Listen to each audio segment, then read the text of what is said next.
नमस्कार छात्रों, स्वागत है आपका आज के इस नई वीडियो में। तो आज की वीडियो में क्लास 10th हिंदी का त्रैमासिक पेपर लेके आ चुके हैं। तो आज की वीडियो में क्लास 10th का हिंदी विषय का संपूर्ण सॉल्यूशन के साथ आपको क्वेश्चन पेपर बताया जाएगा। 13 सितंबर का कल होने वाला क्वेश्चन पेपर बच्चों आपके लिए यहाँ पे प्रोवाइड कराया जाएगा। तो लास्ट तक देखना है वीडियो को। जो भी छात्र चैनल पर पहली बार आए हो सब्सक्राइब कर देना। सारे रियल क्वेश्चन पेपर आपको इसी चैनल पर प्रोवाइड। यहाँ पर आप देख सकते हो 75 अंक का ये क्वेश्चन पेपर आपके लिए बनेगा टोटल हिंदी का, और इसमें आपको टोटल 23 क्वेश्चन दिए जाएंगे। तो 23 क्वेश्चन के आंसर भी आपको आज के इस वीडियो में दिए जाएंगे। तो इसमें आपको टोटल बहुविकल्पीय क्वेश्चन 6 अंक के पहले क्वेश्चन में देखने को मिलेंगे। तो चलिए इसे देखते हैं किस प्रकार से आपको पूछे जाएंगे। तो सारे क्वेश्चन आपके लिए बहुत ही इंपॉर्टेंट क्वेश्चन है। इन क्वेश्चन को आपको अच्छे से तैयार करना है ताकि कल के एग्जाम में 13 सितंबर के एग्जाम में आपको आ सके। ठीक है, तो यहाँ पे आपको इन क्वेश्चन को अच्छे से तैयार कर लेना है। जैसे यहाँ पे देखिए पहला क्वेश्चन आपको तैयार करना है, सूरदास के गुरु थे। ठीक है, तो इस प्रकार से आपको कल के एग्जाम में क्वेश्चन आने वाला है। शिव धनुष के टूटने पर क्रोधित हो उठे, यहाँ पे आपको ये भी बताना है। उसके बाद चलते हैं नेक्स्ट क्वेश्चन की ओर। नेताजी की मूर्ति पर चश्मा कौन लगाता था?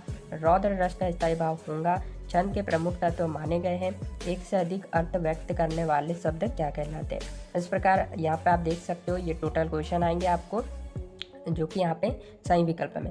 इसी के साथ देखिए रिक्त स्थान की बात करते हैं तो इसमें भी आपको 6 अंक में रिक्त स्थान देखने को मिलेंगे। इसमें देखिए क्वेश्चन नंबर 2 में रिक्त स्थान आएंगे। तो यहाँ पे आप देखिए पहला क्वेश्चन है, श्री कृष्ण खालिस्तान पढ़ आए। ठीक है, तो आत्मकथ्य के कवि है। ताज की मूर्ति खालिस्तान की बनवाई गई थी। बाल गबीन भगत का बेटा था। इसी के साथ श्रृंगार रस का स्थायी भाव है। छंद दोहा में कुल कितनी मात्राएं होती है? तो इस प्रकार से ये बहुत ही इंपॉर्टेंट वायरल क्वेश्चन पेपर है, तो आप इसको तैयार कर लेना। बहुत ही इंपॉर्टेंट है कल के एग्जाम की दृष्टि से। चलिए इसके साथ देखिए वीडियो के माध्यम से अगर आप देखना चाहते हो तो नेक्स्ट वीडियो इसका सॉल्यूशन पे आने वाला है, तो उसको भी आप वॉच कर लेना। इसके साथ देखिए प्रश्न क्रमांक 3, एक शब्द एक वाक्य में उत्तर है, जो कि यहाँ पे 6 अंक के हैं। गोपिया किससे प्रेम करती है? सूरदास ने किस भाषा में काव्य रचना की? रामचरितमानस की रचना किस भाषा में हुई? छायावाद का आरंभ कब हुआ था? बाल गोविंद भगत किसके पद गाया करते थे? वात्सल्य के अलावा रसों की संख्या कितनी मानी गई है? तो इस प्रकार से कुछ क्वेश्चन आपको एक शब्द एक वाक्य में देखने को मिल सकते हैं। इसी के चीज जाएंगे। चलिए यहाँ पे हम सही जोड़ी देख लेते हैं। तुलसीदास जी का आपको मिलान करना है। जयशंकर प्रसाद, बाल गोविंद भगत, नेताजी की प्रतिमा, राम लक्ष्मण, परशुराम संवाद। तो इस प्रकार से आपको ये सही जोड़ी में क्वेश्चन पूछे जाएंगे। आगे बात करते हैं प्रश्न क्रमांक 5 की। तो प्रश्न क्रमांक 5 आपको सत्य सत्य देखने को मिलने वाले हैं। तो चलिए इसे भी हम यहाँ पे देख लेते हैं। श्री कृष्ण ने गोपियों के पास उद्धव को भेजा था। श्रृंगार रस के कवि सूरदास है। भगत अपनी खेती की पैदावार पहले कबीर मठ लेकर जाते थे। वीर रस का स्थायी भाव क्रोध है। नेताजी का चश्मा स्वयं प्रकाश की रचना है। यथाशक्ति अव्ययीभाव समास का उदाहरण है। तो इस प्रकार से कुछ क्वेश्चन आपको सत्य सत्य में देखने को मिलेंगे। अब चलते हैं प्रश्न क्रमांक 6। यहाँ से आपके स्टार्ट होंगे 2 अंक वाले क्वेश्चन। चलिए इनको भी आप नोट कर लीजिए, बहुत ही इंपॉर्टेंट है आपके लिए। चलिए यहाँ से देखिए आपके प्रश्न क्रमांक 2 अंक वाले प्रश्न क्रमांक 6 से। उद्धव द्वारा दिए गए योग के संदेश ने गोपियों की वीरांगनी में घी का काम कैसे किया? इसी का तो क्वेश्चन है। अवधी भाषा आज किन किन क्षेत्रों में बोली जाती है? क्वेश्चन नंबर 7 है, गोपियों द्वारा उद्धव को भाग्यवान कहने में क्या व्यंग नीत है? अतः वाला क्वेश्चन है, कवि आत्मकथा लिखने से क्यों बचना चाहते हैं? इसके साथ देखिए क्वेश्चन नंबर 8, भगत की पुत्र वधू उन्हें अकेले क्यों नहीं छोड़ना चाहती थी? सेनानी न होते हुए भी चश्मे वाले को लोग कैप्टन क्यों कहते थे? इसके साथ देखिए क्वेश्चन नंबर 9, कहानी और उपन्यास में कोई 2 अंतर आपको यहाँ पे लिखने हैं। अथवा वाला क्वेश्चन कर लेना, भक्ति काल की कोई 2 विशेषताएं आपको लिखनी है। इसी के साथ देखिए क्वेश्चन नंबर 10, छंद किसे कहते हैं? इनके कितने प्रकार होते हैं? अथवा वाला क्वेश्चन नोट कीजिएगा। दोहा छंद के लक्षण उदाहरण सहित आपको यहाँ पे दे देना है।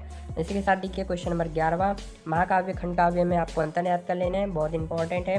काव्य की परिभाषा लिखिए तथा उसके भेद आपको यहाँ पे बताने हैं। इसी के साथ देखिए क्वेश्चन नंबर 12, वीर रस की परिभाषा लिखते हुए एक उदाहरण आपको याद करना है।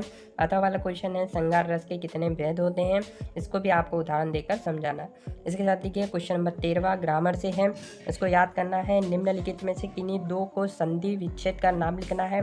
हिमालय, जगदीश और मनोरथ, ये 3 के आपको संधि विच्छेद करना है। इसके साथ देखिए इसी का अथवा क्वेश्चन है, निम्नलिखित में से किन्हीं 2 का समास विग्रह कर नाम लिखना है। जैसे राजभवन, चौराहा, रात दिन, इनका आपको समास विग्रह करना है। आगे चलते हैं, नेक्स्ट क्वेश्चन की बात करते हैं। नेक्स्ट क्वेश्चन है क्वेश्चन नंबर 14। इसमें आपको देखना है मुहावरे का अर्थ लिखते हुए आपको वाक्य में प्रयोग करने हैं, तो ये भी आपको ग्रामर से मिलेगा। घी के दिए जलाना, आंखों का तारा, अथवा वाला क्वेश्चन है। निपात शब्द किससे कहते हैं, उदाहरण सहित आपको यहाँ पे समझाना है। बात करते हैं क्वेश्चन नंबर 15वें की, तो क्वेश्चन नंबर 15 आपको मिलेगा अशुद्ध वाक्यों को शुद्ध करने वाला। तो यहाँ पे आप देख सकते हो श्री कृष्ण के अनेकों नाम है, वह एक आंख से काना है। या अथवा क्वेश्चन आप लिखेंगे निम्नलिखित वाक्यांशों के लिए एक शब्द लिखिए, रास्ता दिखाने वाला जो उच्च कुल में पैदा हुआ हो। ठीक है, तो इसमें आपको एक शब्द लिखना है और आपको इसे शुद्ध करके लिखना है। चलिए आगे बात करते हैं। इसी के साथ देखिए क्वेश्चन नंबर 16 यहाँ पे 2 अंक में आपको मिलेंगे। क्वेश्चन नंबर 17 भी आपको बहुत इंपॉर्टेंट है, इससे भी आपको यहाँ पे नोट कर लेना है। आगे बात करते हैं क्वेश्चन नंबर 18वें की, तो 18 नंबर का क्वेश्चन जो है आपको 3 नंबर में देखने को मिलेगा। तो इसमें देखिए आपको 2 रचनाएं और काव्यगत विशेषताएं जीवन परिचय यहाँ पे आपको तैयार कर लेना है, सूरदास और जयशंकर प्रसाद जी का, वेरी इंपॉर्टेंट है। स्वयं प्रकाश, इसके बाद देखिए स्वयं प्रकाश अथवा राम वृक्ष बेनीपुरी जी की 2 रचनाएं याद कर लेनी है और उनकी साहित्यिक विशेषताएं आपको यहाँ पे तैयार कर लेनी है, वेरी इंपॉर्टेंट।